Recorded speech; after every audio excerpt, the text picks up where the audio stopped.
Hello everyone, আমি রুকমা চলে এসেছি রেলিশ উইথ রুকমা থেকে উইন্টার ডিলাইটস নিয়ে। আজকে তোমাদের শেখাবো গোকুল পিঠে। গোকুল পিঠে অনেকেই হয়তো জানো, আবার অনেকে ঠিক মতো জানো না। তো আমি ভালো করে স্টেপ বাই স্টেপ তোমাদেরকে শিখিয়ে দেব কেমন করে সঠিকভাবে গোকুল পিঠে বানাতে হয়। তো চলো আমরা করতে থাকি। গোকুল পিঠে ক্ষীর দিয়েও হয়, আবার নারকেল দিয়েও হয়। আমি কিন্তু নারকেল আর খেজুর গুড় দিয়ে যেটা হয় সেটাই শেখাবো। তো যারা ক্ষীর ভালোবাসো তারা ক্ষীর বানিয়ে ওই ঠিক সন্দেশের মতন পাকটা হবে ক্ষীরের, গুড় দিয়েই করবে। আর যারা ক্ষীর নারকেল মিশিয়েও করতে পারো। হ্যাঁ, খেজুর গুড় প্রথমে এটা দেব।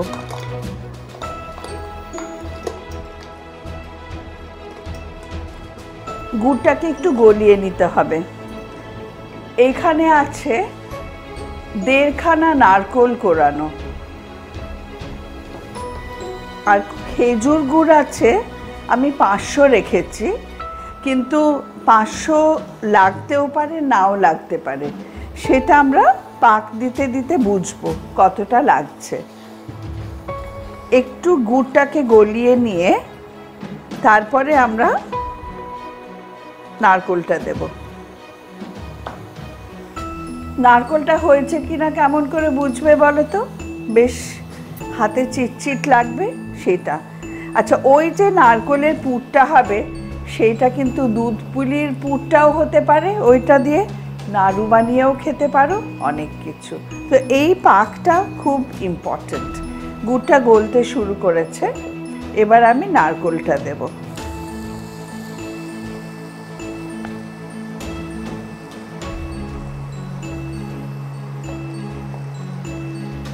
তোমরা সবাই জানো চিট মানে খাওয়াতে গেলে কতখানি দিতে হয়, তাই পরিমাপটা তোমাদের ওপর। তোমরা যতখানি বানাবে গুড়টা সেই পরিমাণেই লাগবে। অনেকের বাড়িতে বেশি মেম্বার, বেশি বানাতে হয়, অনেকে দুজনে থাকো, হয়তো ছোট্ট একটা নারকেলেই হয়ে যাবে।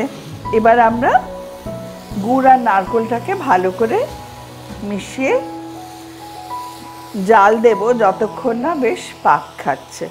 আচ্ছা, অনেকে এই গুড় নারকেলের পাকের মধ্যে কর্পূর দেয়, অনেকে ছোট এলাচের গুঁড়ো দেয়। আমি কিন্তু কোনোটাই দিচ্ছি না। কেন বলো তো? খেজুর গুড়টা আমরা খুব কম সময়ের জন্য পাই, আমার মনে হয় গুড়ের ফ্লেভারটাই আসল, ওটাই থাকুক। পায়েস করলেও আমি কিন্তু আর এলাচের গুঁড়ো দিই না যখন গুড়ের পায়েস করি, কেননা গুড়ের একটা চমৎকার গন্ধ হয়, ভালো গুড় যদি কিনতে পারো। গুড় আর নারকেলটা খুব ভালো করে মিশে গেছে, দেখতেই পাচ্ছ। এবার আস্তে আস্তে ক্রমাগত নাড়তে হবে যতক্ষণ না পাক খাচ্ছে। পাকটা খাচ্ছে কিনা কি করে বুঝবে?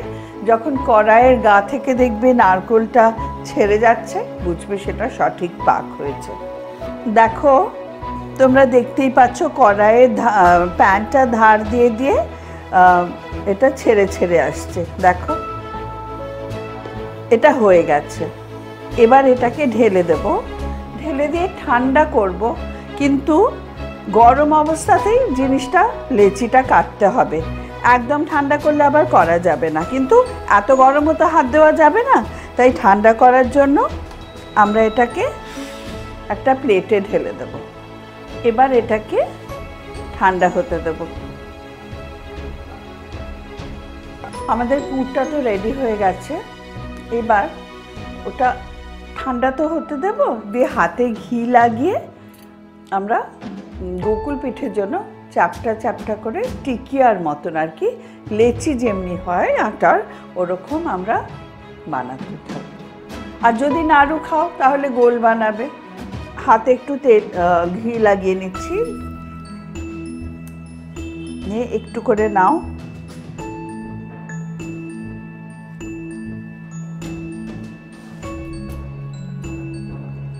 আর যেমন ইচ্ছা সাইজ, হ্যাঁ, ছোট বড় সেটা তোমাদের ওপর।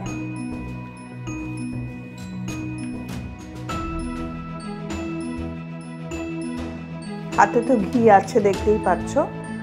ঘিটা চলে গেলেই ঘি লাগিয়ে নেবে, আর গরম লাগলে একটু জল হাত করে নেবে, কারণ গরম লাগবে।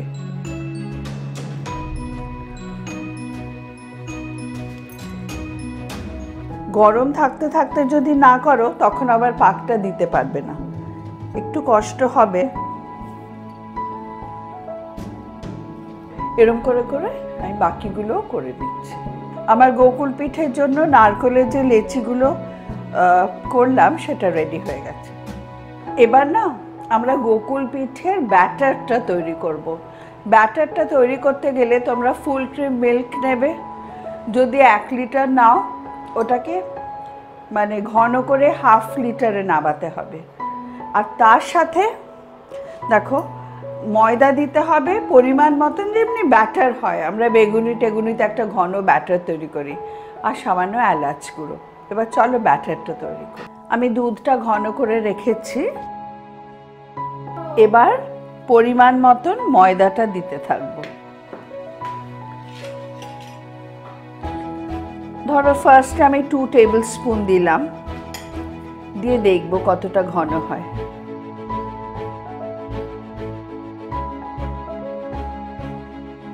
না, এটা আরেকটু ঘন হতে লাগবে। হ্যাঁ, এরমভাবে তোমরাও দেখে নেবে। তাহলে এরকম হাফ লিটার, যখন ঘন করে হাফ লিটার হলো তখন অ্যাবাউট 4 টেবিল স্পুন ময়দা লাগছে।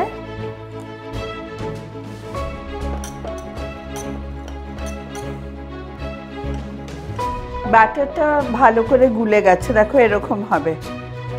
হ্যাঁ, এবার একটুখানি সামান্য এলাচ গুঁড়ো,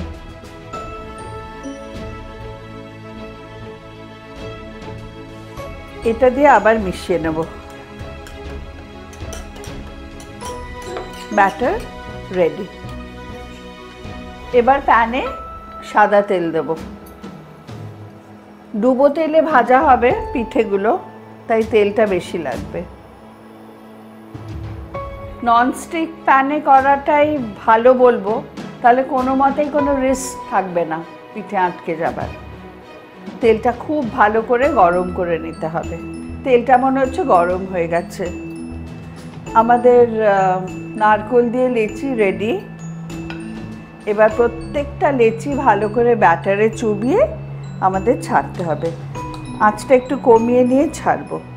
লেচি নেব একটা করে, লেচিটাকে ভালো করে কোট করে এবার আস্তে আস্তে ছাড়তে হবে। এটা খুব যত্ন করে কাজটা করতে হবে।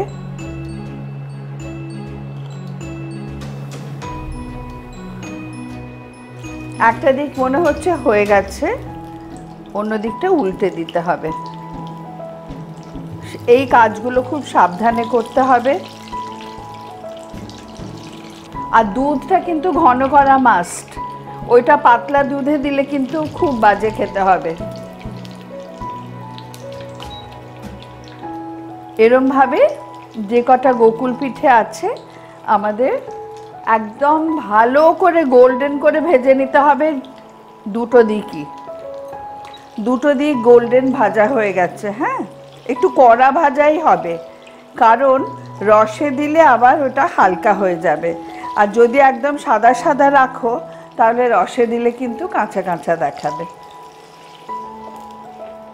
এরম অল্প অল্প করে দিয়ে গোকুল পিঠে তোমাদের সবকটা ভেজে তুলতে হবে। এবার একটা চিনির শিরা তৈরি করতে হবে।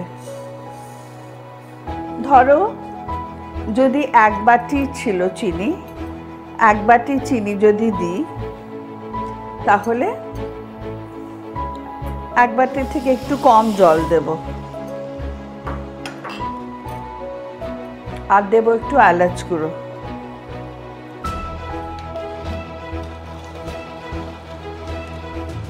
রসটা তৈরি করতে হবে যতক্ষণ না একদম চিনি গলে গিয়ে জাল হয়েছে। এবার দেখো রসটা তৈরি হয়ে গেছে, এরকম থাকবে। হ্যাঁ, খুব ঘন রস হবে না, আবার ভীষণ পাতলাও না। এই যে চামচের গায়ে কিন্তু লেগে থাকবে রসটা, এরকম হবে। এইবার আমরা ভেজে রাখা পিঠেগুলোকে দেব।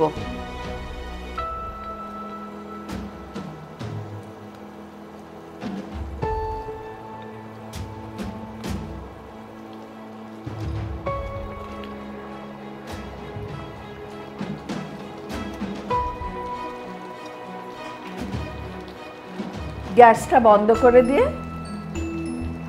অন্তত 20 মিনিট রাখতে হবে, আর একটু উল্টেও দিতে হবে। রসে সবগুলো ডুবে গেছে, উল্টে পাল্টে দিয়েছি। এবার চাপা দিয়ে অন্তত আধ ঘন্টা, আর যদি তাড়া না থাকে তাহলে তো ঘন্টা 2-3 যতক্ষণ রাখবে ভালো থাকবে, তুলে থাকবে। দেখো কি সুন্দর তুলে গোকুল পিঠে হয়েছে। দেখছো, কড়া করে ভেজেছিলাম বলে এই সুন্দর রংটা হয়েছে। পিঠের এই রংটা না হলে ভালো লাগে না। গোকুল পিঠে রেডি। আশা করি তোমাদের সবার ভালো লাগবে, আর তোমরা বাড়ির লোকদের পৌষ সংক্রান্তিতে এই পিঠেটা বানিয়ে খাওয়াবে।